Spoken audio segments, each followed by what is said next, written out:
The Arlington Board of Selectmen heard from Middlesex District Attorney Marian Ryan and Arlington Police Chief Fred Ryan at the June 29th Selectmen meeting about ways to combat the growing opioid crisis in the region. Since 2012, the rate of overdoses from opioid use has increased at a staggering rate, and recent events in the Arlington community have brought the point home. It is a difficult topic to be here on, and one that I wish I didn't have to speak publicly about, but last week was a very difficult week in Arlington. We had 3 overdoses, 2 of which were fatal. One was a 27-year-old male, the other was a 21-year-old young lady.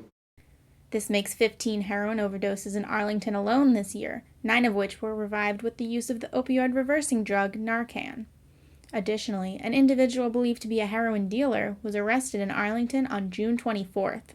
District Attorney Ryan outlined the initiatives coming from her office, including increased training for prescribers and strategies to limit ER prescriptions. We have a piece of legislation that we hope people will be urging their representatives to support, which would limit the amount of opiates that you can get in an emergency room to a 72-hour supply. So you take a bad fall on Friday night, you break a bone, you go to the emergency room, we want you to be able to get opiates. You don't need 90 days worth, because we're finding those at the overdose sites. Chief Ryan announced a new program that, as of July 1st, allows Arlington police officers to carry and dispense Narcan, and discussed how the police plan to work with the health department to get Narcan available in pharmacies. Specifically, they're focusing on reaching out to addicts and giving them the resources they need to get clean. It was obvious to us after this last case that, we've got this list of names. Well, why aren't we contacting them? And they can, 2/3 of them won't talk to us. But that 1/3 that will listen to us and have a conversation that we can get some resources to and maybe make some inroads with them.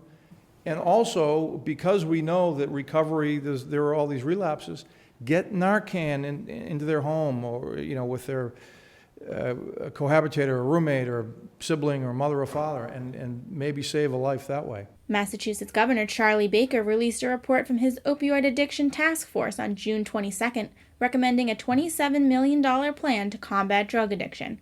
Plans are also in the works for bipartisan federal support against the issue. To set aside the stigma. This image of a heroin addict that you may have or I may have from our experiences is no longer. This is the white picket fence. It's hit our community. If it hasn't impacted you or a friend, it likely will. And set aside the stigma. And if you or any member of the community watching or anybody here tonight think that you're aware of a person who's in need of some resources that we can help with, contact us. Our priority is saving lives.